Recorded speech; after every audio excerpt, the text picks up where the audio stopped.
do you know what happened in Pripyat, Russia in 1986 of April? Well, you might and you might not, but that was one of the days of the worst nuclear disasters in Earth's history. Today, it's my goal for you to understand how this disaster and explosion happened, and also for you to understand the overall serious fallout that occurred on the citizens and just people of Earth because of this incident. So, for you to understand the explosion and the actual reactor meltdown, I'm going to have to explain to you how this reactor functioned. So, some of you may know this, some of you may not, but I'm going to dumb down a lot of the major elements. Right here, we have uranium. Uranium's the core. It provides heat, it provides energy, right? How do we harness this? We use water. Water is highly conductive, which means with heat, it creates steam. Down here, we have this bioprotective shield, and over here, we have the water pumps. This pump center brings water underneath the uranium core. It heats up, and it is converted into steam. That steam is then propelled through a series of turbine rooms. These turbines are harnessed for that energy, and that is turned into electricity. That then helps fund all of the other cities around. Now, technically, nuclear energy is renewable because it goes through those turbines and it gets turned back into water and then fueled back at the core. Okay, so now we understand how it works, but it's important to understand how this even happened. How did this turn unstable? Right up here is our series of boron control rods. Boron absorbs the energy from this chemical equation and it stops it in its tracks, cools it down, gives it time to renew so they can figure out how to reboot it.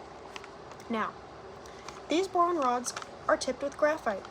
What does graphite have to do with this at all? Well, graphite actually slows the fission reaction down. While slowing the reaction down, it maintains its heat level. So, it actually saves them money in the long run to use graphite-tipped boron rods so that they don't have to constantly raise the heat and lower the heat, right? Now, here's where all of this comes to its grand finale. The positive void coefficient. Positive void coefficient.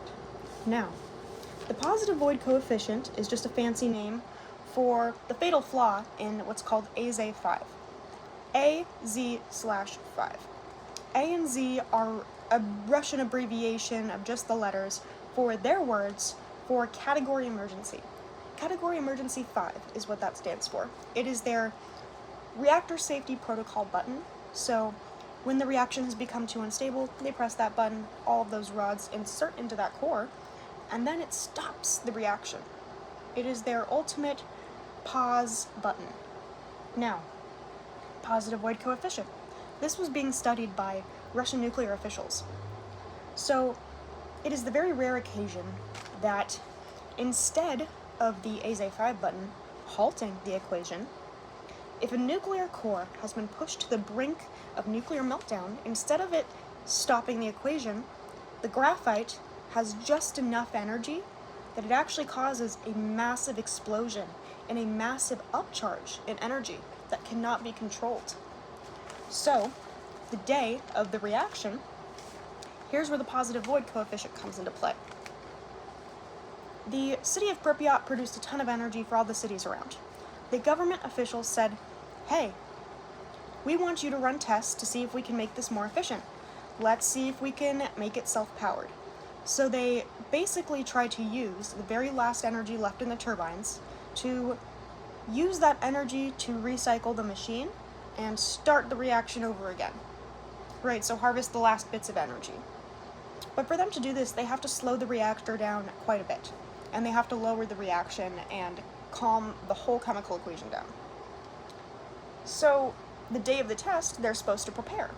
Well, the officials over in Kyiv and Moscow, they want them to continue producing electricity. No, we need you to produce more today. You cannot pause everything.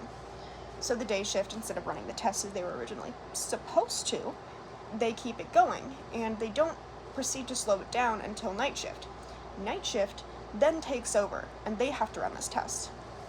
Comrade Dyatlov is the nuclear official for the Chernobyl power plant. Now, he has no idea about the AZ5 complex. He has no idea about the positive Lloyd coefficient taking place at all. He doesn't know this exists. So when the test has to come, he must do as he's told, and he must run this test no matter what. He does not know about the fatal flaw that will eventually be his undoing. Now, the reactor has been pushed hard. It has been pushed all day. It is coming to complete nuclear meltdown and needs to be shut down. The test should have been completely voided and stopped right there. The results wouldn't even matter. But Dyatlov said no. Dyatlov said, no, we must run this test. And they proceeded to slow the machine down and try to lower the reactor time so they can test the turbines. Well, instead of the reactivity going down, the reactivity starts to spike. They become concerned, and Dyatlov commands them to hit the AZ5 button. They hit AZ5, and it's done. The reactor is at meltdown. The graphite has been completely pushed in, and instead of it slowing the reactor, the boron beams actually start to rise because of all the pressure from the steam, and then massive heat fission explosion. This is where the core explodes. And it's so important to know that the government is the reason this happened. They hid it from their scientists, they hid it from their people. They proceeded to hide that this had happened from the Pripyat citizens. In fact, the Swedes and many other countries had detected radiation coming from this power plant and informed the government, and then they realized how serious this was. They made many efforts to try to decontaminate and maintain this area. They poured boron, clay, and sand onto the fire to try to put it out, but this instead created molten hot lava. This lava was threatening to seep into the groundwater, so they sent around 1,000 bioweapons, or men, to the Chernobyl power plant to clean up and dig a pipe to protect the groundwater, and as well as get rid of some of the more radioactive core elements that had been propelled onto the roof.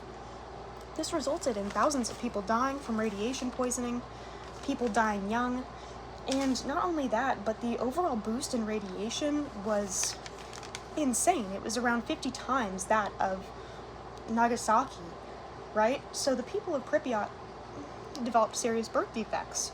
Women and children were especially at risk. High risk for thyroid cancer, lymphomas, as well as just overall RAD, which is radiation poisoning. Now, the people of Pripyat were not warned. They were not given time to escape, and the Russian people lost their lives because the Russian government could not be honest and only dug themselves further graves for their people. It's important to know that the people of Pripyat suffered greatly. They can no longer visit their homes, and many of them are no longer around. So the next time you think about energy or electricity, think about the city of Pripyat, and think about Chernobyl, and think about the many people who love their city, and how nuclear energy is something to be taken seriously, and something to be handled with grace.